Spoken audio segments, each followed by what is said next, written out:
my name is Dikshit from class 2B. Today I am going to tell you how sound travel.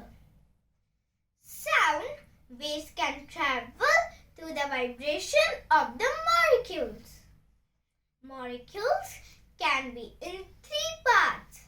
First one is solid form like metals. Second one is liquid form like water.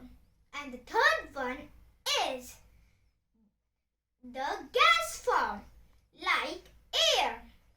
Without molecules, the sound cannot travel from one place to another.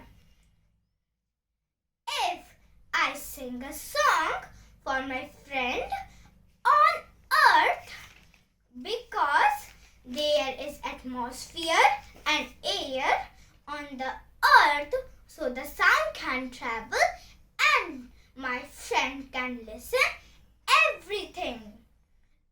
If I sing a song on space, there is no atmosphere and air on the space, so the sound cannot travel from one place to another and my friend cannot